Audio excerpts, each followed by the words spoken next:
Hey guys, and welcome back to another episode of Food School Smarter, Stronger, Leaner podcast on a mission to inspire a world where food makes us better. Today, guys, is a very interesting episode. I'm so excited to share with you this information for me because it's fascinating and you'll understand why.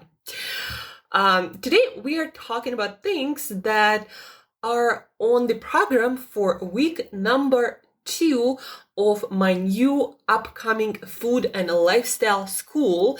That's going to be Zoom classes, weekly Zoom classes, where we're going to learn the theory, talk to each other. I'm going to answer all of your questions. We're going to get our assignments.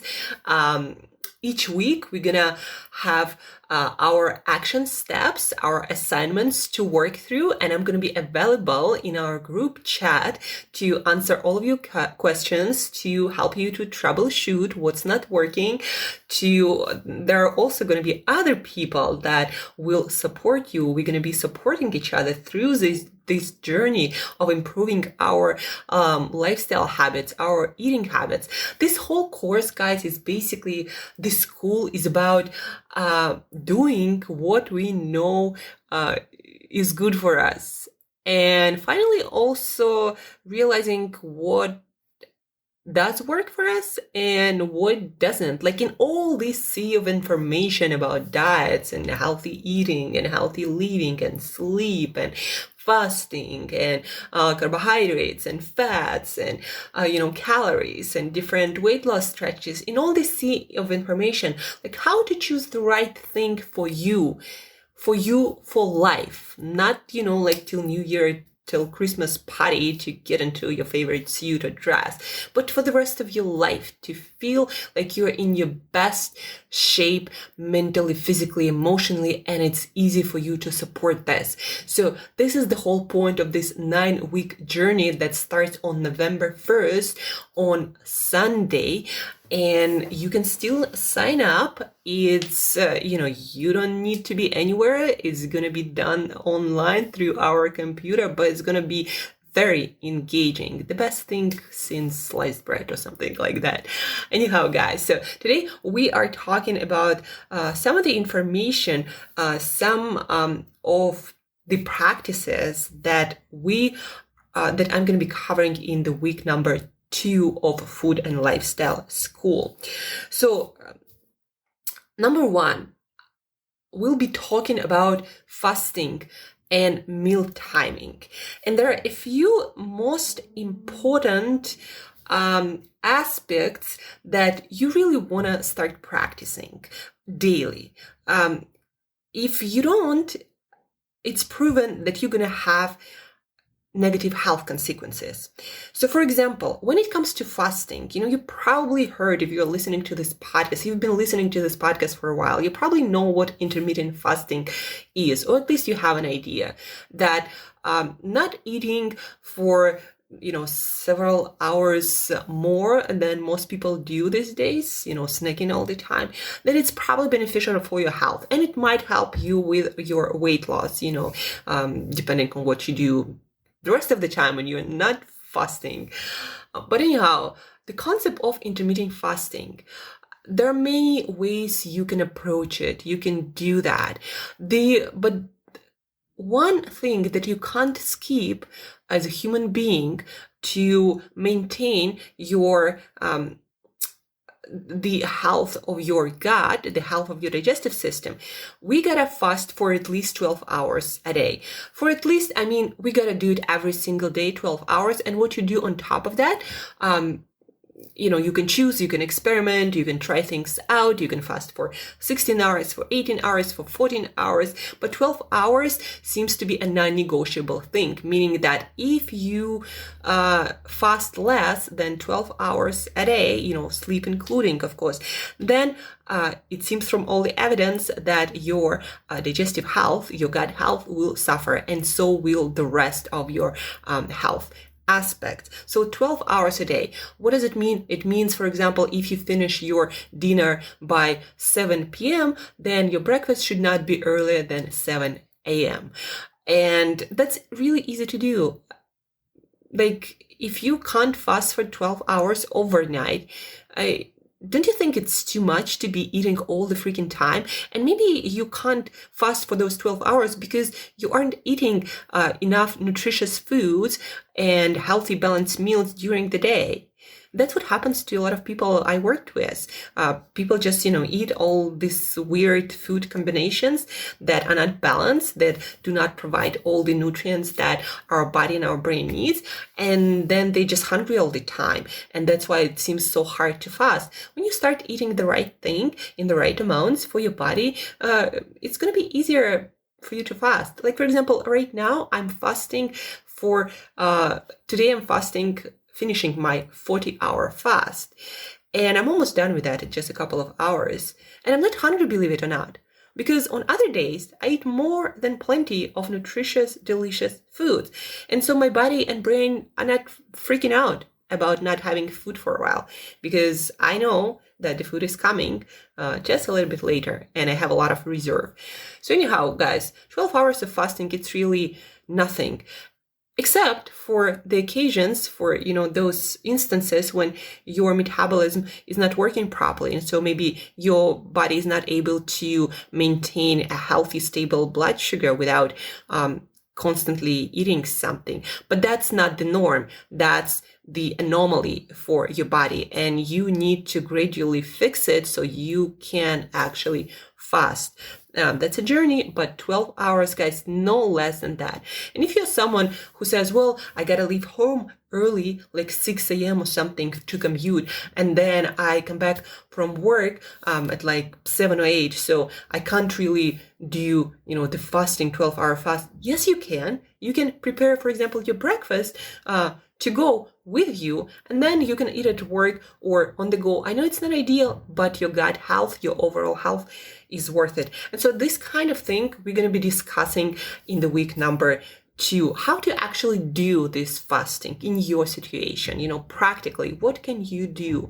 We're going to brainstorm ideas. We're going to help you to get to that point. You're going to get the best advice from me personally. So it's not just the course that you watch. No, it's actually a very interactive thing where you're going to engage with other people and with me personally.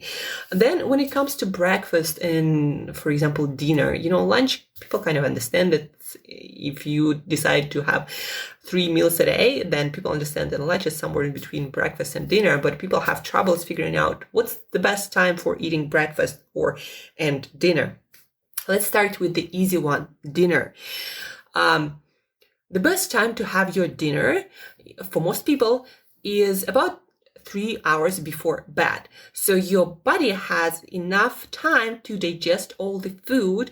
So when you are sleeping, you aren't digesting food actively, but you are recovering and restoring different systems and starting to use your own fats for fuel and bringing, your insulin and blood sugar levels back to where they're supposed to be. There are many things going on that needs to be happening during the night when it comes to your physical, mental recovery, and they aren't going to be happening effectively if you eat just before going to bed, because your digestive system is still going to be working on things, and that's not when your body can detox and recover and do all this, the brain can like flush out all the toxins and byproducts of metabolism. So there are many things that aren't happening if you eat right before bed. Even an hour is not enough if it's, good, full meal, like with protein, with fiber, with fats. It takes some time for our body to digest that. So 3 hours seems to be ideal for a bigger meal. If it's something, like maybe some fruit or maybe a cup of yogurt, that may be a different thing. You might get away with having it like an hour before bed. But again, it all works if you still get to fast for 12 hours. But something like a heavy meal or just full balanced, good sized meal 3 hours before bed, that the best kind of timing. So you're not hungry to go to bed, and also you give your body and your brain the chance to recover properly for the day ahead. So when it comes to dinner, again, good, full balanced dinner 3 hours before bed. That's the good time. For your breakfast. Now, what you want to understand is that breakfast might be like the early eating might be important if you have a lot of things going on in the morning and you know that not having anything food-wise affects your mental or physical or both performance, and you need that to perform at your best, right? Like, for example, if at 11 a.m. you have a very important presentation, then most probably, unless you are really into fasting, you've been doing it for a while and you know how you function the best, most probably you'll need fuel for that presentation so you are at your best. And so that means that breakfast might be important, like earlier breakfast might be important for you. Or if you maybe you're a professional athlete, or you just want to really improve your performance athletically during your workout, and your workout is in the morning, you might benefit from a pre-workout shake or breakfast, depending on what time you have and whether you have time to digest that breakfast before your workout. But no doubt, guys, your best performance is not on an empty stomach. There is no doubt about it. On an empty stomach, your body can endure, but your body cannot be at its best, especially if it's a workout where you push your limits. Like, it's hard for your body to push its limits when you have nothing in your stomach and you've been fasting for 12 hours or so. So for that reason, breakfast, to help you with mental and physical performance, might be important.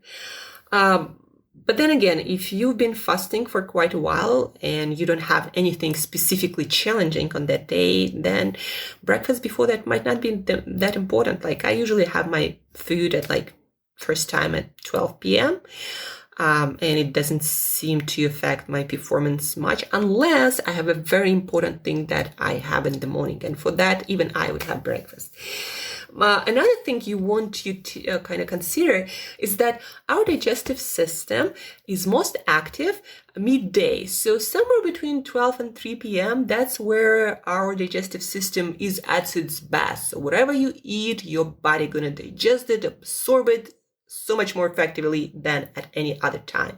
Like, your digestive system, your digestive tract is at its best during those midday hours. So ideally, you want to have the most nutritious meal of the day at those hours. And it might be breakfast, it might be your lunch, it might be your dinner. I don't know when you have your food. But that's when I recommend, based on how our physiology works, to have the biggest meal, the most nutritious meal of the day. And if it's after your workout, or after some effort that you need to kind of recover after, that's a perfect timing. You do the work and you have this nutritious meal and you're going to be recovering so much better and faster. So whenever you decide to have your breakfast first meal of the day, just remember that in those hours between 12 and 3 is when your digestive system is at its best. And usually when your body can use that nutrition most effectively and efficiently, you're going to fuel the rest of your day. You're going to recover from whatever you did in the morning. And your eating habits, your metabolism, your hunger levels, your fullness will be so much better if you eat your most nutritious meal at this time. And it has the least possibility to be stored as fat. I mean, unless, you eat a lot of junk, but that's not what I'm talking about here. So you can actually use that fuel that you eat midday for so many purposes. Whereas if you have your heaviest meal of the day closer to bedtime, well, it's good, still good for recovery, but basically your whole day you went without having proper nutrition, and also your digestive system is not at its best at that time, like later dinner. So that's why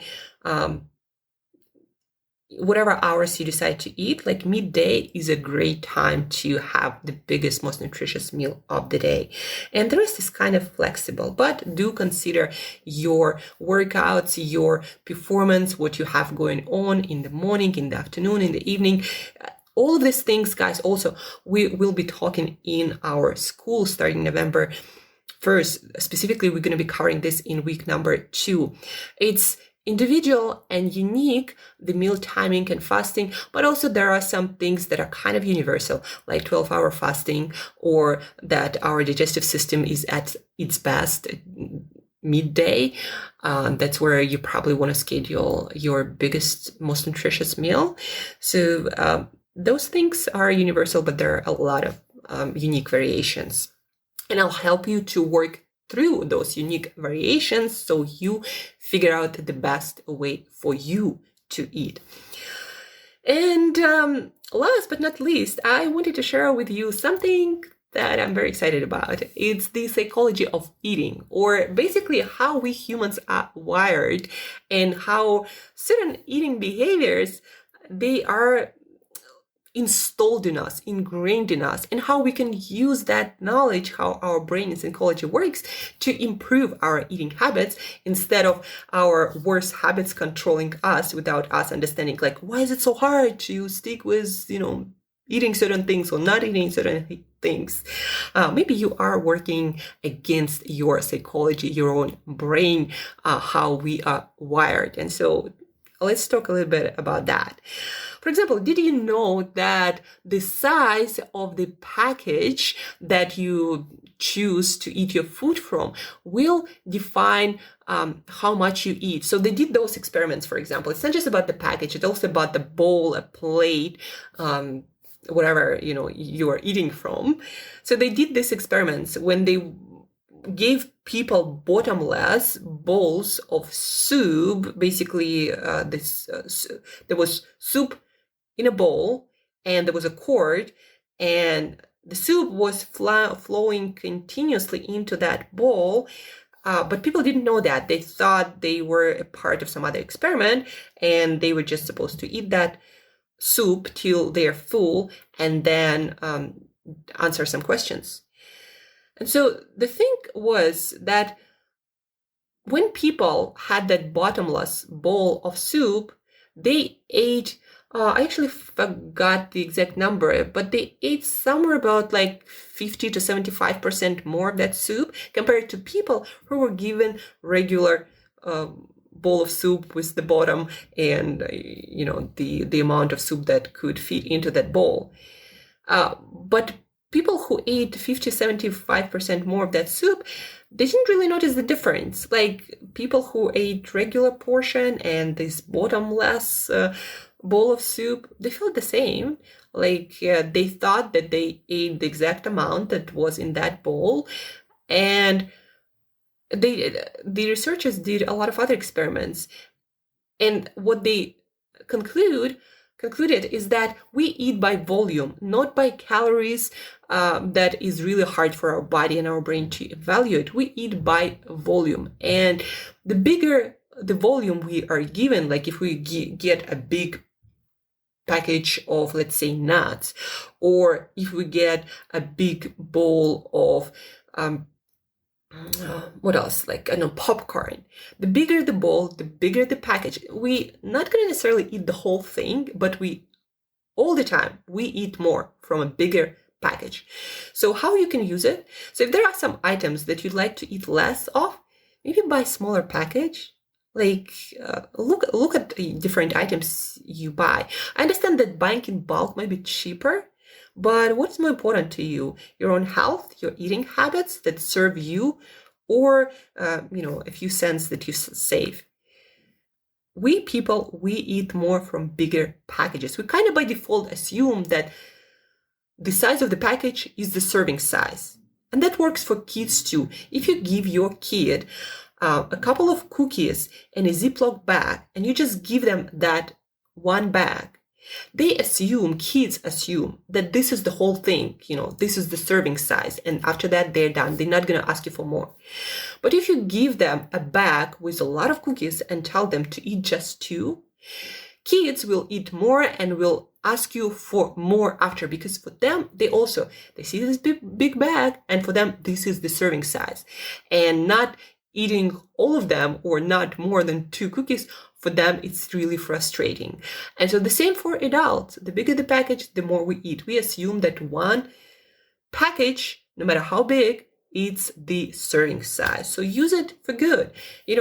Buy big bags of vegetables and assume that is your serving size. And I'm not even joking here. Use it for good. But for things that you'd like to eat less of, please do use smaller packages. If you like to have, chips once in a while, buy smaller packages. Or when you buy them, put them in separate containers. So you know what's your serving size is. That works too, by the way, guys.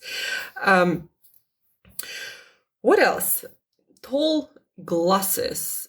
If you'd like to maybe drink less of something, maybe you like your juice and you don't want to necessarily say no to all the fresh or maybe green juices you want, but you'd like to drink less juice and eat more whole fruit, for example. What you can do is use taller glasses that our brain thinks have more liquid in them than if we take, for example, a wide bottom glass, like the one for maybe whiskey or something like that. Our brain always thinks, perceives taller dishware, like tall glass, containing more. So if you want to seemingly have more and be more satisfied with smaller amount, use taller glasses for the liquids that you'd like to limit. The same goes for any kinds of alcoholic beverages. If you'd like to start drinking less, choose taller glasses, and you'll think your brain thinks that there is more. What else? The last one that we're going to talk about today, there are going to be so many more in our school. Variety of things increases our appetite for that thing. So, example, if on a plate you have a variety of different nuts, and on the other plate you're gonna have, let's say, only cashews or only almonds, you're gonna eat more from the plate where there is more variety. So maybe there are almonds, cashews, pistachios, pecans, macadamia. So you're going to be more hungrier for that other bowl that contains lots of variety compared to the bowl where there is only one kind. The same goes for vegetables. If you create, this variety of colorful vegetables, maybe some Brussels sprouts, maybe some bell peppers, this red popping color, maybe some baby corn, maybe some purple cauliflower, this variety, this also, by the way, works for kids. So if you have this variety of different colors and textures, maybe there is some chickpea chips there, you're going to be more hungrier. You're going to be hungrier, much hungrier for that bowl of variety compared to, let's say, imagine a plate of just plain broccoli. So what's more appetizing? This bowl with bell peppers and broccoli and Brussels sprouts and purple cauliflower and maybe some chickpea peas, maybe some sesame seeds there. That variety, or just broccoli. Plain, maybe grilled, maybe steamed broccoli. Even when you think about it and imagine it in your head, you're probably salivating more for that bowl of variety of different veggies. And so that's how you want to make yourself hungrier for the healthy stuff.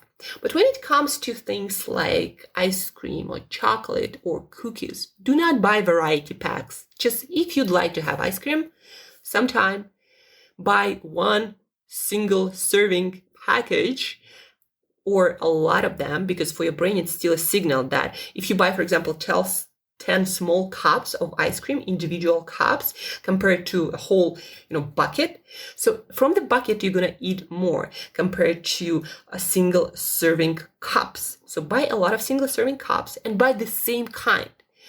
Because if there is variety, your brain will be more excited and you'll be more hungry. Whereas if there is only one kind, there is such a thing as satiety overload, or basically when we eat the same kind of thing, we lose appetite for that thing faster than if we eat different things. So if you decide, for example, to eat French fries and ice cream, you're gonna eat more of both. But if you can eat only French fries or only ice cream of one kind, you're gonna eat less. And that's also proven by behavioral psychologists who study eating behavior of humans. So again, how you can use it, variety thing for good, is you can add more variety and excitement into the things like veggies that you'd like to eat more of, and use less variety in the things that you'd like to eat less of. So also, if you, for example, you have kids at home and you want to have some candies for them, but you want them to eat less, buy one kind, just one kind of candy. Believe me, your kids and yourself are gonna eat less of them. The same goes for anything, guys. More variety for the things you wanna eat more of, like veggies or fruit or nuts and seeds, whatever that might be, and less variety for the things that you want to eat less of. So don't buy a lot of different chips, buy just one kind. Don't buy a lot of different candies, just buy one kind if you do decide to have them in the house. I recommend not to, especially for the vulnerable moments or stages when you're trying to eat less of that. But anyhow, use that trick to eat more of good stuff and less of not so good stuff. And that we will also be discussing in more details, many more tricks in our online school, Food and Lifestyle School. So again, it's going to be a lot of practice. It's going to be a lot of fascinating stuff you've never heard about, but that you can use today, like this variety thing, to improve your eating habits and making them much, much easier. But we're also going to practice lifestyle and different exercise programs. So it's going to be really fascinating. So email me, Angela at createyourself.today, and sign up. And I'll be looking forward to meeting you on November 1st. Sign up early because I'm going to close the signups as soon as I get all the people. So email me. You can find email in the show notes. But again, guys, let's recap, guys, what you learned today. 12-hour fasting is non-negotiable if you're interested in your health. Breakfast depends, see what your schedule looks like when you need your breakfast to function at your best. Your peak digestive time is between 12 and 3 p.m., somewhere in that range. So try to get the most nutrients at that time, the heaviest, the most nutritious meal. And then dinner, 3 hours before bed is a good time to have your dinner. And then use variety for good. May create more variety for foods that you'd like to eat more of, like veggies, and less variety for the things that you'd like to eat less of, like maybe candy or cookies or ice cream. And remember that bigger packages will make you eat more. We assume that the package is the serving size, no matter how big that package is. We eat by volume, also not by calories. So more volumetric things in your diet with more nutrition, like again, veggies and fruit, a lot of fiber, a lot of water. So use it. Don't forget to share this episode with one another person, to chat about it, to maybe create together some experiments to try it out. Maybe on your kids, maybe listen to this podcast with your spouse and create some experiments to test on your kids on their eating habits and see how magically it works. So that's the idea for you. And guys, thank you for tuning in. Really love our chats and spending time talking to you. Unfortunately, I cannot just talk with you right when I'm recording this podcast. But anyhow, thank you for being there on the other side of my microphone. Thank you for tuning in. And as usual, guys, till next time, eat better daily.